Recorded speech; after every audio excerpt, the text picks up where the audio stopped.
I'm just thinking what romance is like with a sword slinging killer of a mercenary. So it's like, So you put the sword aside. Duck it in.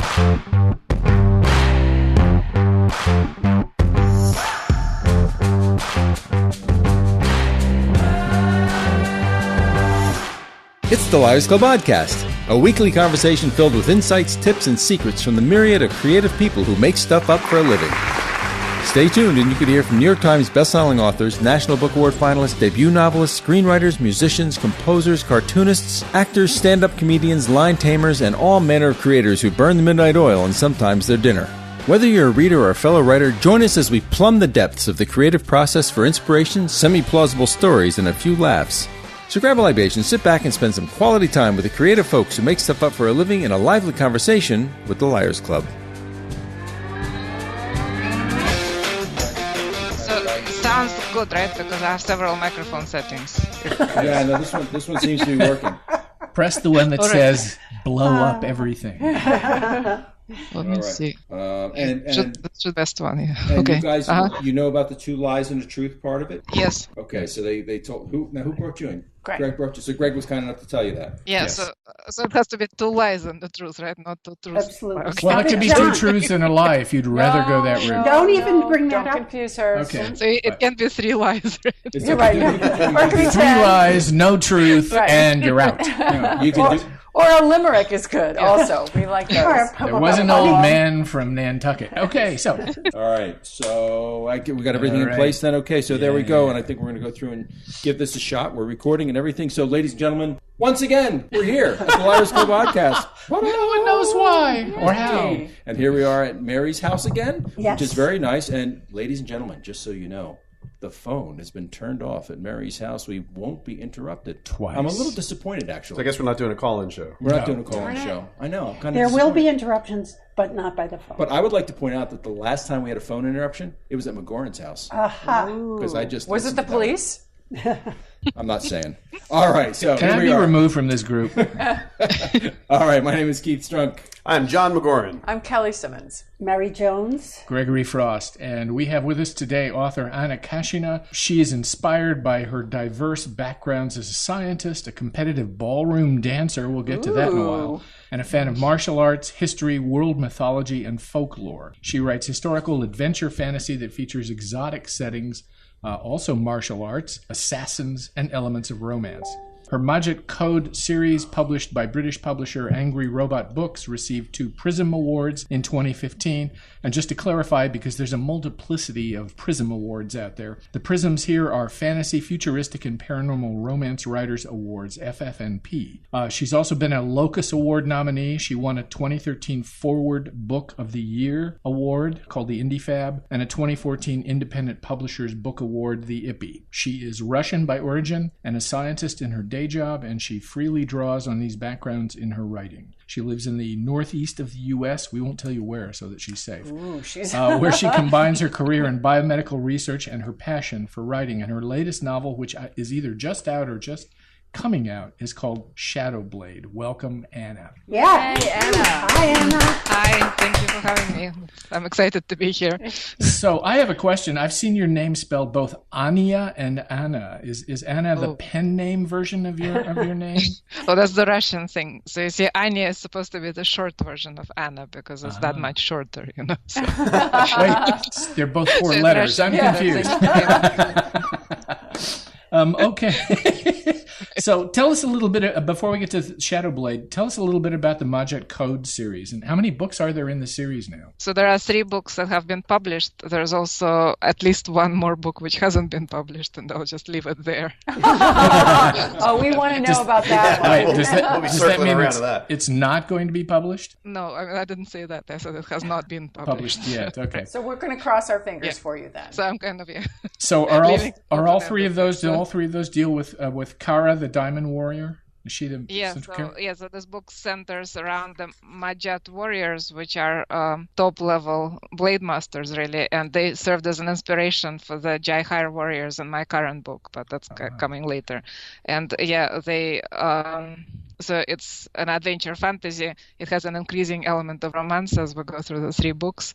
And that's just, it was huge fun to write. And it has been out now for a couple of years. Ah, okay. Yep. So now Shadowblade, that's either just out or coming out. I can't remember which. Is that a standalone then? Coming out. Separate universe? Yeah, so Shadowblade, yes, it's a standalone set in a completely different world, but it also has a different sort of elite warriors at its core. So in that sense, I think these books would appeal to the same type of readers. So currently it's a complete standalone in a completely new world. There is a possibility of sequels, though. That's another open-ended statement. Okay, so as the name Shadowblade implies, and from what you're saying about the Magic Code books, there's a lot of swordplay in your novels. Yes. And so when you mention that you have some martial arts skills or fascination with martial arts, did you draw on your own knowledge of sword use in writing this, and also what other martial arts have you worked with? Yeah, so I've studied martial arts in Russia. So I studied mostly karate, and that was early on.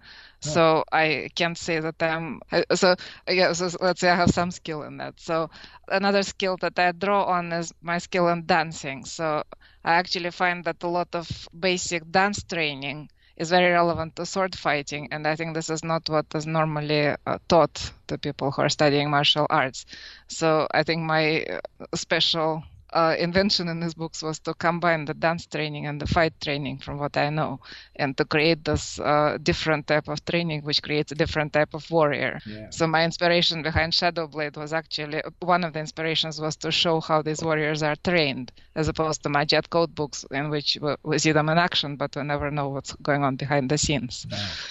So Anna, when you are writing these scenes with the swordplay, do you act it out? Yeah. Just choreograph? Is there video anywhere, Anna, of you doing it? It's choreography, just like dance? So one of the things I do, so there's a local group, actually, it's called Modern Gladiatorial Arts, and they specialize in historical weapon fighting. So they don't choreograph their fights, they just take the real swords and figure out what they can do with them. And their swords, okay, I shouldn't say real swords, they're wooden. Please tell me the coordinates of where they meet so I can So you can avoid it. So I can avoid going there. You're scaring me. I think I live kind of close to Anna, so I'm like, you can stumble upon them accidentally. So this sounds brilliant as research. Fascinating. Yeah. So fortunately, so I know some people from this group, and I sometimes go to their meetings. So I always work out things like the length of the weapons appropriate for each person, and how these weapons work together, and all the key moves. So I don't recreate the actual fights because that's the level of skill beyond this world. It's a fantasy. So I understand no one can fight like your interest in this group because it helps your writing. The people who don't write, what is their why are they there? This is just fun? Like, oh yeah, I mean it's a good workout. And also a lot of people are interested in, so you heard about Society for Creative Anachronisms. So I guess it's the same motivation. I mean, they want to know how did it work, and I mean it's really interesting. So they not only fight with swords and staffs, but also with a lot of more exotic weapons. Well, so it's history and a workout at the same time. I mean, it is a workout. I mean, I hadn't thought of that. Yeah, they're heavy. The broadsword, playing with broadswords is probably the most fun you can have on stage. I mean, it's great fun. Until your arms give out. Really arms, it's really good. Or until someone gets hurt. Yeah. It's all fun and games until someone I don't loses an usually eye. exercise to further my craft, so I admire the hell out of that, I'm telling you. Sitting is more what I do to further the craft. No, but I meant even visualizing it. I couldn't even imagine how you would describe it, what language you would use, and the movements and It sounds beautiful and a very cool thing to do. It sounds like a helpful idea. Yep. So tell us a little bit about competitive ballroom dancing, though. It's one thing to be I've taken classes in ballroom dancing, but competitive is a little more like another level up. And then I want you to tell us about competitive ballroom dancing with swords. Yes. Yes. Very dangerous. Only so one leaves the room. Dance, swords fit perfectly into that, right?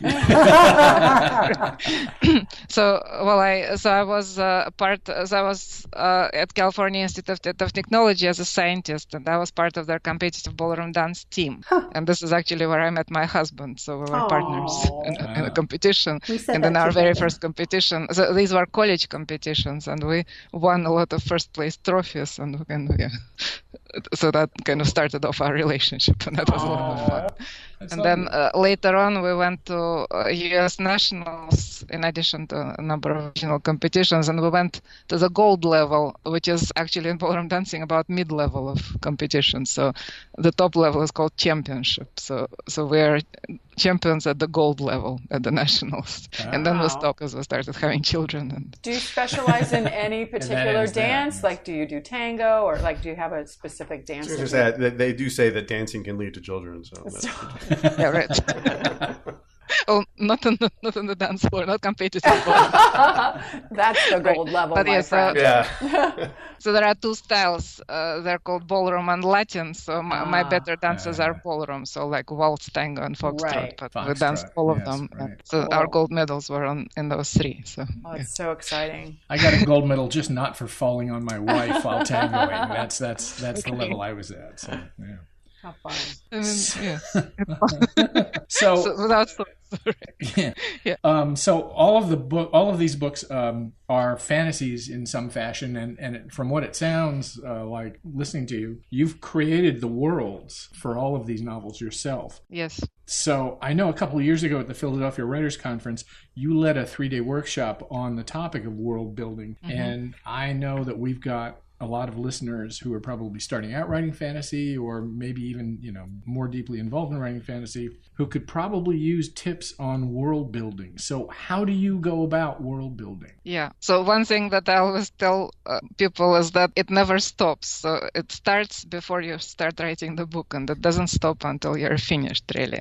But so before I start writing my book, so first so you have to think of what characters you want to write about and what will be the story. Then you have to have a very general idea of where it's going to happen. So at this point, I always go down to the table and I draw a map of my world. And I'm not an artist, so it's not a good looking map I want to show anyone. An ugly map. This is not a map that ends up in the book. I see. Okay. No, but it's a map that shows you the location of all the key places. And and kind of in overall details, it also gives you an idea about how big a world you're going to write about.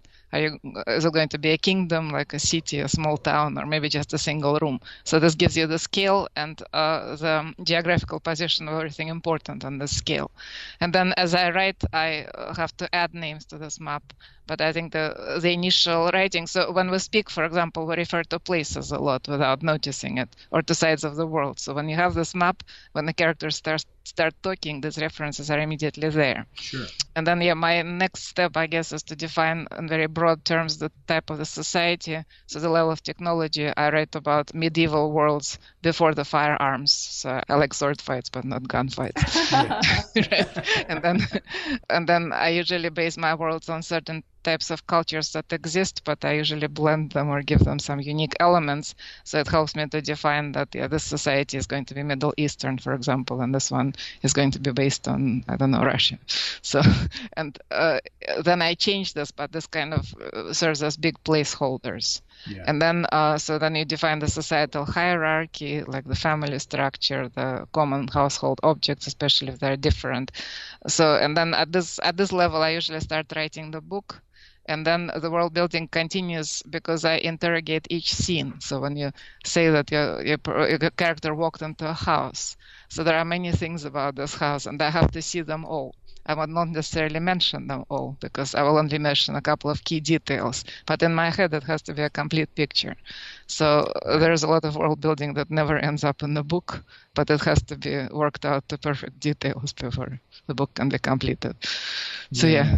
And obviously, since I taught 3 days long workshop, I can talk about it for 3 days. Well, to be fair, those were only hour long, 2 hours long. So that's a very helpful start. Though. We'll go away and come back in about 3 days and see how it's going. I always think the most complicated part of world building isn't the physical, but it's the intangible parts of the world, the things that everybody understands who lives there, that they just take for granted, such as in our society, the things like if you get into an elevator and you stand too close to somebody, they're going to know you're weird. If you stand far away, that's normal. Personal space, stuff like that.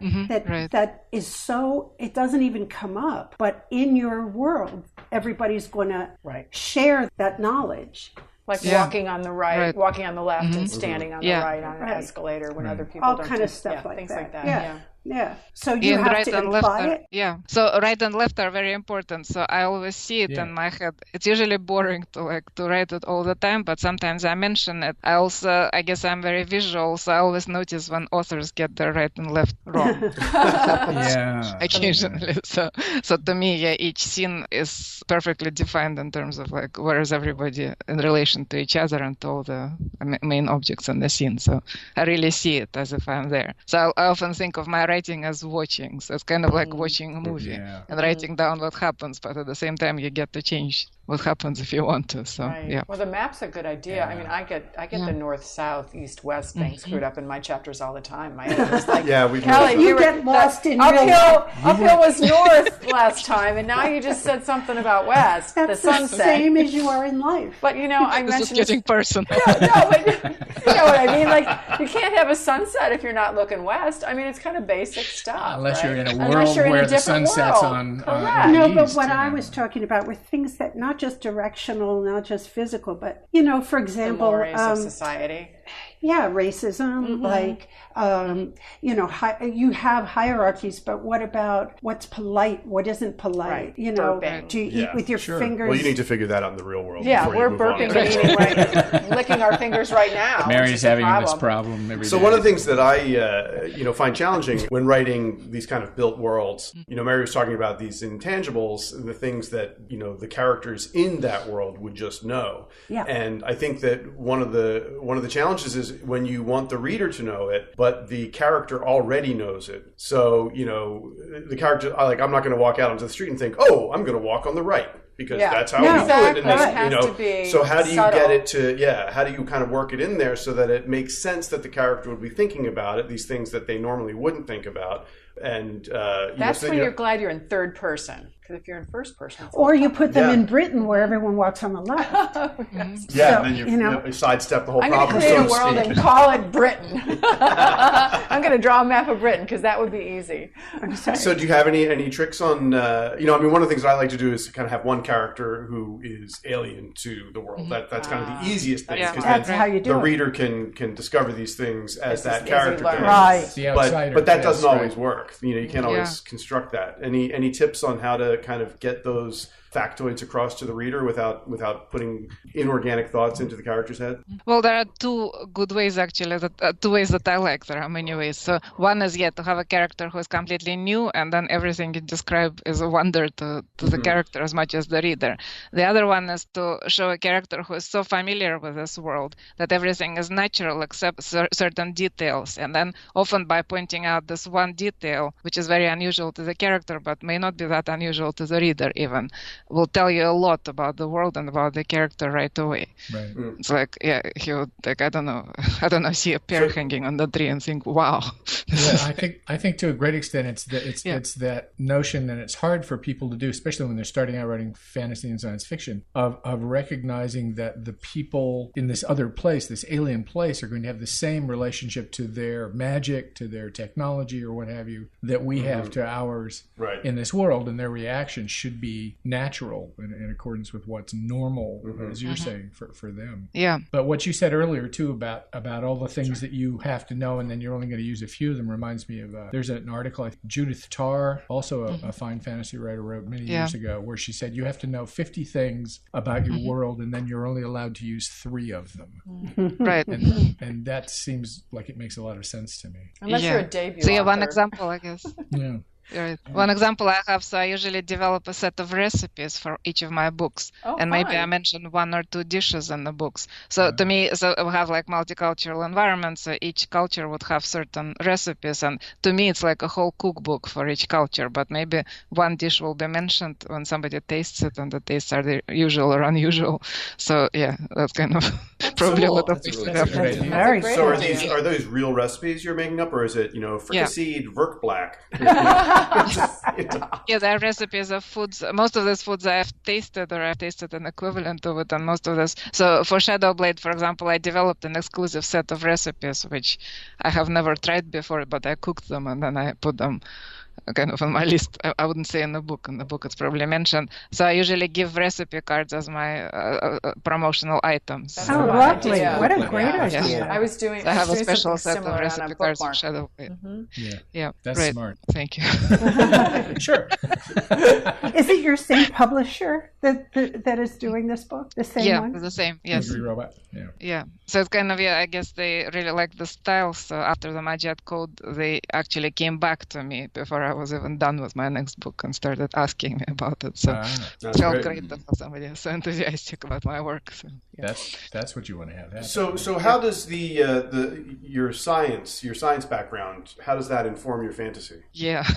So I don't write science fiction, I guess, because I'm a scientist. So I feel like my science background tends to constrain me in my writing. So I like fantasy because in fantasy everything is possible in a way. So are you ever tempted to just make shit up at work?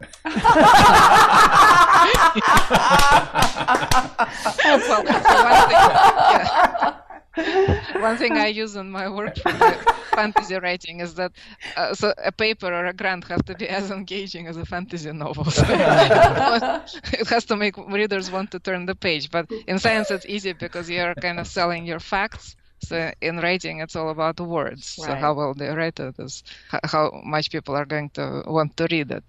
So so in Shadowblade, though, I did use some of my science background behind some of the concepts in the book. And I started thinking that maybe someday I will be able to write maybe a science fantasy, maybe not a science fiction exactly, but yeah. So I do try to make sure my magic makes sense in real world terms. So actually, I think in Shadowblade there is no real magic. It's a fantasy where most things are kind of explained within there are kind of sort of superhuman characters, but within the superhuman qualities, everything is explained. Yeah. So we were talking earlier about world building, and one of the things that I find challenging. I mean, I find so many things challenging, but one of the things that I find challenging when world building is a challenge, but especially if you're writing a series, world maintaining can be an even bigger challenge. It's easier to just kind of pop off while you're writing a book and say, oh, I'll have flying elephants and they whatever. Who's going to clean up after those flying elephants? Exactly. Who's standing in the street when one lets loose? And exactly. So you get 2 or 3 books in, and you found that you've kind of painted yourself into a corner in a lot of ways, or buried a couple of towns in an elephant shit. So how do you keep track of all the kind of parameters of the worlds that you've built so that you don't violate them? So one thing, a map really helps. It keeps the geography straight. So then defining the level of technology. Here be flying elephants. Yeah. Well, who can resist flying elephants? The corner of the map, right? Yes, right. But I think so. This is why I do kind of half of my world building work before I even start writing. Because by the time I start writing real scenes, this world has to be real to me. And if it's real, it's just very unlikely. So my characters live in this world, and I really live in their heads when I write about them. So if there is a flying elephant, it will be explained. There will be a perfect reason why there's a flying elephant. It's not the Disney flying elephant, is what you're saying. We're going to get a cease and desist letter from Disney. Right. Stop! I work for PETA. Don't tempt me. So when you are constructing it that the world has to live into 3 books, and it has to contain and stretch to these parameters. Not really, no. I mean, nothing you said, Kelly. Nothing. But so the books are about characters, right? So you've created a habitat for your characters, but if you want to write 3 books or 10 books, it's all going to be about people and what do they do in this world. So I define so for example, I defined the world as the size of medieval Europe, but then I want them to travel to somewhere far away. Right. So you could expand your map in the next book. old. I see. And you can add another country. Well, you could do a series. You could do a series set in a closet. I mean, if the characters are interesting, right? I mean, you don't have to have different countries necessarily. Oh, everyone's disagreeing with me. Feel free. They'd have to be really small characters. That's right. It could be a very interesting walk-in closet, right? Or it's C.S. Lewis, and that closet opens onto a whole world. Right. The Lion, the Witch, and the walk-in closet. That's right. Yeah. And the shoes. I'm so sorry. And the shoes. I'm sorry, Anna, that this is happening. So that's fine. Anna knows exactly why. Anna is acquainted with us. She knows us. I write women's fiction. A closet's just fine for me. So. Sometimes a closet is just a closet.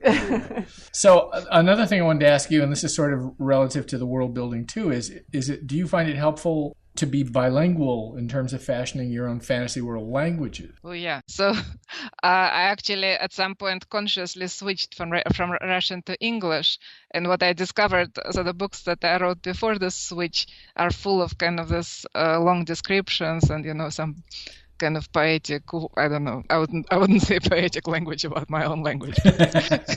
So they're written differently. So I believe that Russian is much better it has a lot more tools for descriptions, and English has a lot more tools for action and fast dialogue. Yeah, so the fact that my novels are kind of action-packed right now is one of the reflections of the fact that I switched to English. That's fascinating. So yeah, I still, so when I write, for example, I can think of a perfect Russian word to put here, and I can't think of an English word sometimes. I just put this Russian word down, and I'll come back to it later and find what I wanted to say. But these languages are not equivalent. Does that usually work out, or do you often find yourself stumped and there is no equivalent? Yeah, sometimes I have to just get around it. There are a lot of words for which there are no equivalents. It's kind of funny. For example, Russian language doesn't have a word privacy. It just does not. Wow. No concept too, but that's how I. Welcome to America, Anna. We'll leave you alone. Yeah, we're getting rid of that word too. I also think it's interesting that Russian doesn't have the verb of being. You don't say I am or he is. It's like there's no be. It's no personal. Verb to be. Yeah. There's no to be. Well, in the present tense anyway. So they've decided not to be. There is a word, but nobody uses it. Nobody uses it. Right. How do you do Hamlet in Russian? That's the question. So for privacy, there is no word. Period. That's amazing. So funny. That's really interesting. That is interesting. Yeah, but I think so. When I create languages, I actually because I usually don't put a lot of foreign words into my novels. I think more about pronunciation. So Russian has a completely different set of pronunciation rules, and it's all about consonants as opposed to English, which is all about vowels. And this is why I still have an accent after being here for so many years. And there are only 6 vowels in my I just think it's fascinating that you can bounce back and forth, and you can perhaps, in creating your society and creating the dialogue of your characters, end up with a situation where your character doesn't know how to say something because there isn't any word for it in their language. Yeah, right. So I think having this background certainly enriches my writing. Yeah. I wonder. So at what point did you decide? I mean, it must have been a pretty big decision to try to start writing in your non-native tongue. What was that? What was that decision like? Well, so I moved to America decades ago, and then I wrote my first novel in Russian, and it was a practical decision. I realized that I can try to publish it in Russian, and it probably will get published, and it's kind of not the future that I want to really fight for. So I felt like if I want to, so my real dream was to get published in America, and you have to write in English. So I took a huge dictionary and I translated this novel into English. Are you published in Russia? Yeah, I was going to ask if you were translated in Russia. Yeah, so I published a couple of books in Russia. There is no money in that whatsoever. But still, how nice of you to be able to read and understand your translation. We are all screwed when that comes to that. I don't speak another language. It's like, I don't know what it says. But I find this really hilarious that you wrote first in Russian and then you decided to write in English because you wanted to be published in America, and so you were picked up by a publisher that's in Britain. Yeah, right. So multicultural. It's very modern, isn't it? Are your Russian? Have your Russian novels been translated into English? Well, so I have one which probably, as I wrote it in 10th grade with my grandfather, probably not worth being translated. All the rest of them, I translated my own novel into English. Okay, great. Gotcha. Yeah. Cool. Right. And how faithful, I mean, it's rare, I think, for the author to be the translator. How faithful do you think the translation is? Or were you like, screw it, it's close enough? Yeah, I think a lot of it was, part of it was rewriting, actually, because you not only cannot translate a lot of things directly, you also lose the effect. So you kind of have to use some other tools to make the scene work. So yeah, it's not word-to-word translation. I think it's as close as possible to the original. Did it give you a little insight into the challenges that translators who just translate that they face? Yeah, I mean, I guess it also depends a lot on which language you're translating from. So I expect in every language translators face different challenges. But yeah, in Russian, yeah. So it makes you wonder what goes on in the UN, right? If there's any correlation. Does anyone understand anything? I've been wondering that for a long time. No, I mean, is there 90-minute speech about privacy. Yeah, and then they translate it to 30 seconds. Yeah. 90-minute speech on privacy in the Russian delegation. Yeah. I don't get it. There's a lot of redacted words in the Russian version of that speech. Yes, I understand. Yes. So. All right. Anyway. Anything else from you, crazy people? Okay. Yeah. Just I'm wondering. So what's up next for you? For me? Besides Shadowblade. Next book. Well, so I do have ideas about other novels which are written in the same style, and I don't know if there will be direct sequels to Shadowblade, or there could be novels which are set in a similar world and could be potentially connected. So ideally, I would love to connect them all into one series, because they all kind of, I can see how you can connect it through a bunch of books, but I guess, it's kind of a big decision. The Kashina universe. Right. Yeah. Kashinaverse. I like that. Kashinaverse. Okay.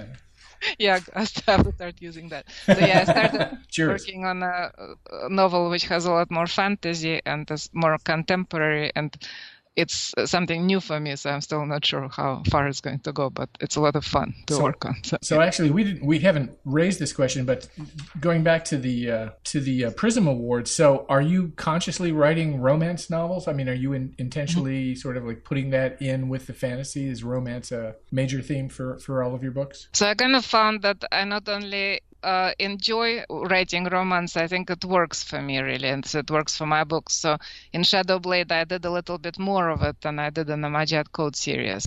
And it was a decision, so it was more a decision of letting myself go in that area and just not trying to suppress it or make it short on the page. So I'm just thinking what romance is like with a sword-slinging killer of a mercenary. So it's like, so you put the sword aside. Oh my God! Okay, that's a Kashinaverse. Oh my God! It's kind of like ballroom dancing. Where were you when we were doing sex and violence? Lead me. So explain it exactly. Thank you. Right. And now on that, at this point, I think it's time for us to go to the thing that we wrap up the show with, which is the segment known as Two Lies and a Truth. We don't know why it's called that. We don't either, because nobody does it that way. But anyway. But you will. But you will. So try to stump us. Try to stump us, and we'll see if we can guess which is the truth. And when we say stump us, we don't mean in the sword play. No. Like, there's no word for stump in Russian. Thank you, Stumpy. Okay. Yeah, I actually wrote all the things about swords, but then when I'm looking at the first statement I wrote, it also has to do with romance. Awesome. So anyway, okay, so number 1, I keep a sword in my bedroom. Sorry. Just in case. And dark side. Does that go down the center of the bed and you each lie on one side of it? In the bedroom. Yes, okay. There's something you use with your imagination. Use our own imagination. Okay. Sword in the bedroom. Right. Yeah, so that's 1. So 2, I based Shadowblade Warrior's iron sensing on the real property of the human blood. And number 3, I used my favorite set of scimitars to develop my main character's fighting style. So one of those is true. It's true. Only one of those is true. Gosh. I still like the sword in the bedroom. Me too. Yeah, I do too. But I'm going with the sword in the bedroom. You know what? I would sleep with it. If I had a sword, the bedroom is where it would be. Ours is in the living room. It would be the tiredest sword in the land. It would be, self-defense. a little drama. I'm going with sword in the bedroom. I'm just afraid I'd roll over on it and bisect myself. There's a lot of places. I said bedroom. I didn't bedroom. Bed. That's true, yes. God. I think I'm going to go with I think I'm going to go with the fighting style and your two favorite scimitars myself. So that's going to be my pick. Mary? I'm doing the blood. Yeah, that was my second because choice. Everybody I know keeps the sword in the living room. Well, in all fairness, also in playing you have only one sword. My broadsword you can have several swords. There you go. All right, so which one is it? Tell us. It's the blood. It's the blood. Yay! Mary's got a good track record going. All right, the biomedical research comes in handy. There you go. I don't know. Excellent. Anna, this has been really, really you great. must have Thank a you home so alarm. much.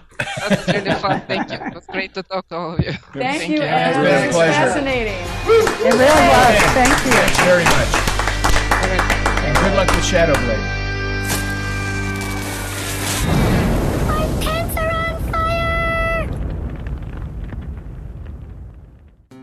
If you enjoy the Liars Club podcast and the other fine shows on Project Entertainment Network, check out the cool stuff for sale at the Project Entertainment Network store or consider supporting Project Entertainment Network on Patreon.com. And as always, many thanks for your continued support. Three Guys with Beards. The usual gang of idiots. That's me, Christopher Golden. New York Times best-selling authors. My name is Jim Moore. Interviews with pop culture stars and creators. I'm Jonathan Mayberry. And they don't talk about politics. Course of Human Events. Jesus, let's not talk about the course of human events today. I said they don't talk about politics. I suspect we may bend our rule about no politics on the Beards and talk about politics on the Beards. Didn't you say they don't talk about politics? If somebody else says something, we should... Thank you. Can anyone hear me? Am I all alone here? Three Guys with Beards. Tuesdays, exclusively on Project Entertainment Network. This has been an exclusive presentation of the Project Entertainment Network.